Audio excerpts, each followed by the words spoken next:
গণপতিৰ প্ৰাৰ্থনা। নমো নমো গণপতি দেৱলম্বোদৰ, যাহাৰ স্মৰণে নাশে পাতকী দুষ্টৰ।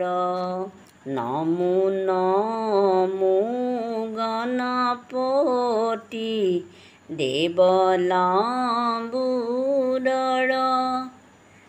যাহাৰ স্মৰণে নাশে পাতকী দুষ্টৰ। সৰ্বদেৱ পূজ্য দেৱগণপতি,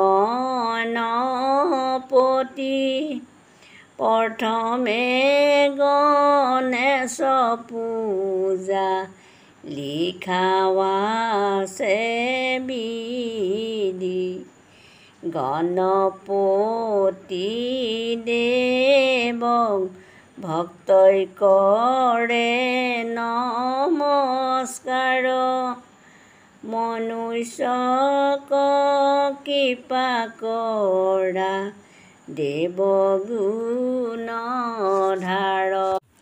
গণপতি দেৱ তুমি জয় বিবৰ্ধন, একদন্ত বিঘ্নহৰ তুমি ত্ৰিনয়ন। চতুৰ্ভুজ আস্তিকেয় তুমি গজানন, তোমাৰ চৰণে কৰোঁ সদায়ে পূজন। বিৰূপা দয়াশীল তুমি মহামতি, কোটি সূৰ্য প্ৰতিকাশ জনালো প্ৰণতি।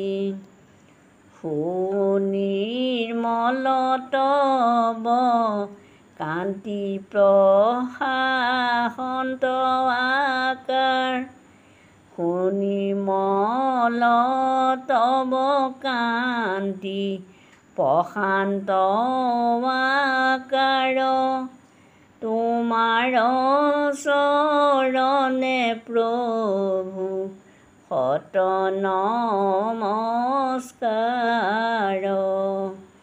গজৰূপধাৰী প্ৰভু তুমি গজানন, তোমাৰ চৰণে কৰোঁ সদায়ে বন্দন। কৈলাসে বসতি কৰা হে গণপতি, তোমাৰ মাতৃ দেৱী দয়াময় পাৰ্বতী, তোমাৰ জন দেৱ দেৱ পঞ্চানন, তোমাৰ পামত কৰোঁ ভক্তিৰ অৰ্পণ। এক মনে ভজে সেই দেৱলম্বোদৰ,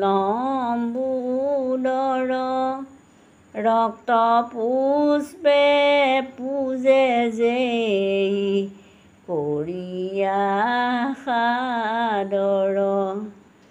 ভক্তি কৰি গজাজল কৰিয়াই অৰ্পণ, একান্ত ভকতিৰে দিয়ে ৰক্ত চন্দন।